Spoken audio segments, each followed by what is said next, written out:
Well, welcome to the writer reads The Strays of Lunar One, Book 1, The Unwilling, Chapter 12, Domination. Oliver returned to his quarters, leaving Lewis curled in the sleeping space in the second room. His friend had crawled under the blanket Oliver lifted for him and then curled up into a ball. Oliver watched as the man's human form had melted into that of a large black wolf.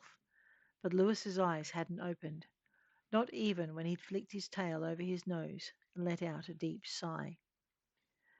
He didn't stir as Oliver tucked the blanket around him, leaving a small space in front of his nose. It was a good sign. Some changelings snapped at their seniors in their sleep, but Lewis had settled in his presence and slid deeper. Maybe they'd be all right after all. Maneuvering carefully through the airlock, he stepped into his quarters, ears alert and nose twitching for any sign of intruders. What he found was a sealed manila envelope sitting on the nightstand beside a bed he hadn't opened out or turned down. Lingering scents told him Harper had returned, and that she'd been accompanied by one other, who, though, he didn't know. The envelope smelled most strongly of this strange second, and Oliver eyed it warily. A small square box caught his eye, and he lifted it, flicking the switch to make it go live. Harper's image appeared in miniature in the palm of his hand. Landstrom, this package arrived with your box. Sender, Transporter Florey. She apologizes for the delay in delivery and hopes you understand. The courier caught us before we warped, but only just. The fee for their return will be deducted from your account. Oliver rolled his eyes. Of course it would be. Minnie Harper continued, oblivious. Either way, the package is safe to open, having been scanned by your transporter, the courier, and the ship. It's as clean as any of us can be assured it can be. Please open without delay, as the documents will assist us when we arrive at our mutual destination. The hologrammatic Harper vanished from sight, and Oliver sighed. Setting the message cube aside, he picked up the envelope. As clean as any of them can be assured, huh? He thought, and hoped he didn't trigger any nasty surprises. Carefully, he opened it. Shaking out the contents, he was relieved to find new identity documents. The second message cube, however, caused him some trepidation. With another sigh, he settled into his seat and activated it. Stella's face appeared before him. Oliver, or Ethan as you are now known, I hope this package finds you well. Forgive us for the delay in delivery. It was more important that we get you off Lunar One than wait for this package to arrive. Trust me, we would have preferred the former.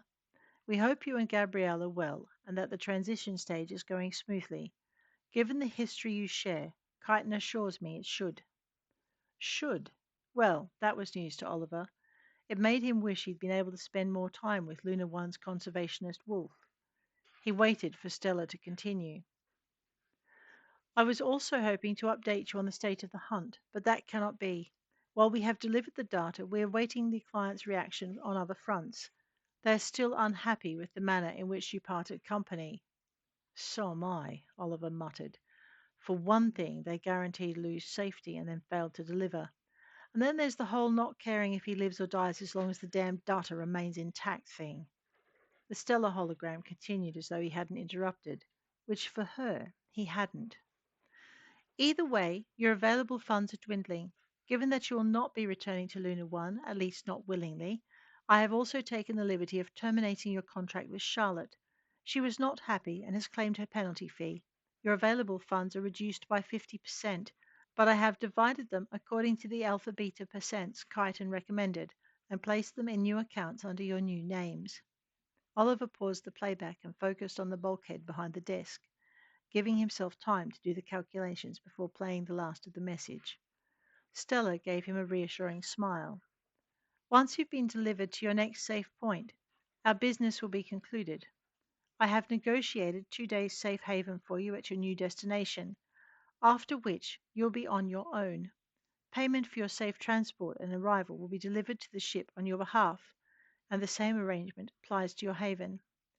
She paused, then added, 2 days and nights after your arrival at your final destination, our business will be concluded, and, with any luck, this will be the last you hear from me. I wish you both the best. Please don't hesitate to call us if you need us. Oliver snorted softly at her words. If I need her, he thought, if I need her, the chances are I won't be able to afford her. And where would be the point? Oliver went over the documents and then he slept, but only after making sure he'd applied his own locks to the cabin door. He woke to a boot in the side and a blazer muzzle in the face. The man holding the blazer was as hard-faced and bleak-eyed as anyone he ever wanted to meet. "Leave my ship alone," he snarled, and dropped Oliver's additions onto the bunk beside him. So saying, he turned on his heel and walked out the door, his chief following on his heels. Oliver slumped back on the bunk and stared at the ceiling, unable to shake the feeling he'd escaped a very unpleasant fate. What the hell had that been about? Unease rippled through him, and he checked the documents he'd stowed in his pocket. They remained undisturbed, and his attention shifted to the airlock. It appeared to be untouched. Rolling out of his bunk, Oliver crossed to it and cycled through. Lewis was awake, shifting so rapidly between his three forms that Oliver's head spun. Lewis, on the other hand, seemed ecstatic. "Beta, right?" his friend demanded. "And it comes with this much control." Oliver wanted to tell his friend that that kind of control was hard to come by regardless of what wolf rank you were, but he decided Lewis's happiness was too good to disturb. He waited until the man settled into his human form and then handed him his papers. Lewis looked at them and went and sat on his bed to go over them. When he got to their finances, he raised his head. "Are you sure this is correct?" Oliver flushed and nodded. "She's deducted her fees. Charlotte's cut off fees." "Charlotte's cut off fees?" Lewis sounded alarmed. "But how are we going to make a living?" "We'll be joining a Merc pack," Oliver told him, pulling out a chair at the table. Taking out his own documents, he tapped the new IDs and passports. "This is who we are now." "But Charlotte," Lewis began, getting off the bunk and coming to sit opposite him. "Only operates on the moon," Oliver told him. "Where we're going, we'll be way out of her jurisdiction." Lewis slumped. "You can't go back," he began, and Oliver saw where he was headed. He sighed. "You can't contact her," he said, and Lewis snapped upright. "Can and will," he declared, "and you are not going to stop me." "No," Oliver told him calmly. "It's the least I owe you, but you are going to wait until we are no longer operating in Stella's territory. It's not a good idea to piss off one of the few people who are likely to help us out of a jam, and that includes this ship. How well do you think the captain is going to react to being boarded by justiciars?" Lewis gave him an intent look, and Oliver could see the wolf's ears pricked, even though the man didn't have the facility. "Here it comes," he thought, preparing for an attack his friend probably didn't know he was about to make. "Or bounty hunters," he added, watching Lewis closely. "How do you think you'll feel about being pulled over and threatened by them? You have no idea the caliber of people being sent after us." Lewis lounged back in his seat. "Why don't you tell me about that?" In truth, Oliver hadn't had time to run the faces from his implant through a database, and he didn't think the captain was going to give him access to the ship's facilities. Lewis cocked his head. "You can't, can you?" "Not for sure," Oliver told him, "but they had the ability to hack the Lunar One surveillance system, and there were enough of them to watch every exit from the observatory reserve." That got Lewis's attention. "You were there?" he asked, and belatedly Oliver remembered the observatory had been one of his friend's favourite places. He hung his head. "I'm sorry." Lewis brushed his apology aside. "Did you meet Kyton?" Oliver nodded. "He was something. He's aware too, you know." Lewis curled his lip. "Everyone knows Kyton's aware. How he set up that place is a legend in its own time." Oliver nodded. Like everyone else, he knew of the history of the founder of the Observatory Reserve. Odyssey had been involved. That knowledge alone provided some protection for the reserve, even without knowing whether or not the company was still involved. Lewis cast him a sly glance. "What do you think they're going to do when they find out?" he asked.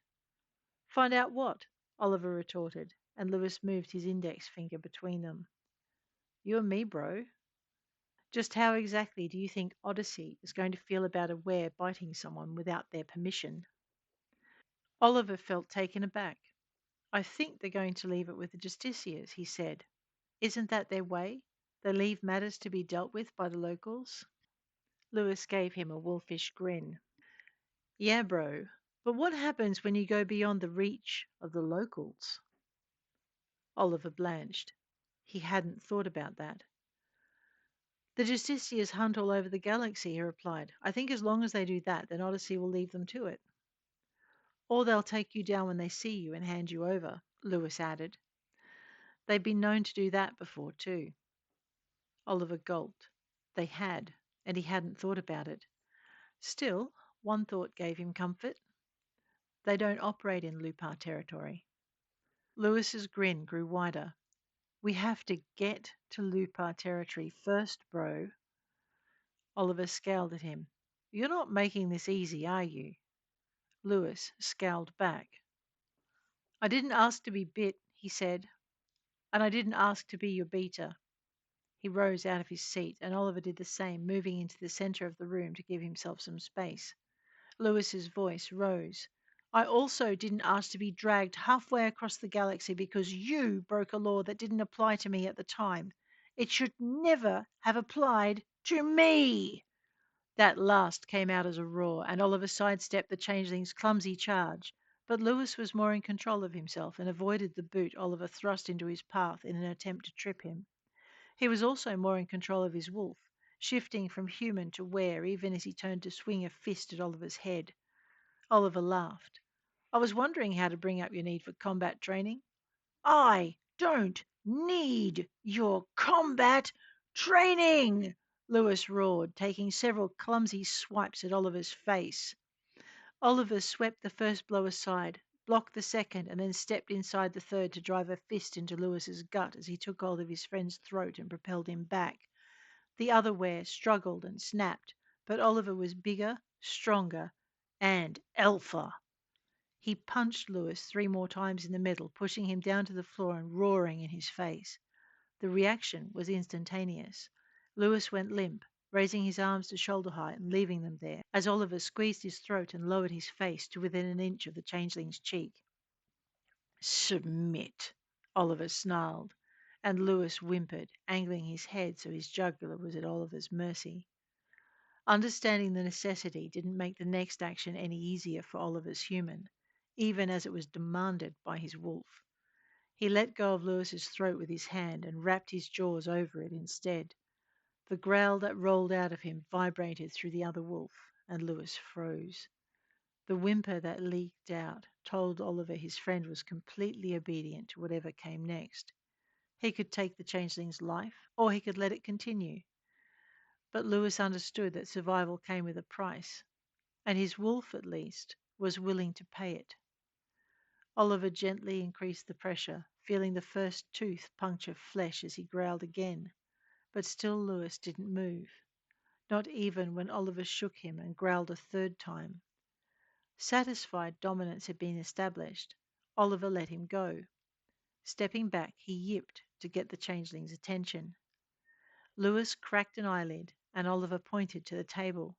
Go and sit, he ordered the young were. It is meal time. After, we'll begin your training. Lewis's eyes glittered with suppressed resentment, but he bowed his head. Yes, Alpha. As much as it hurt to have his friends so angry with him, Oliver knew this was the way it had to be. This was what it meant to be Were and Wolf and Alpha, and to have transgressed one of his kind's most sacred laws. Fortunately, the Lupar had no such rules. Mshevra had been proof of that.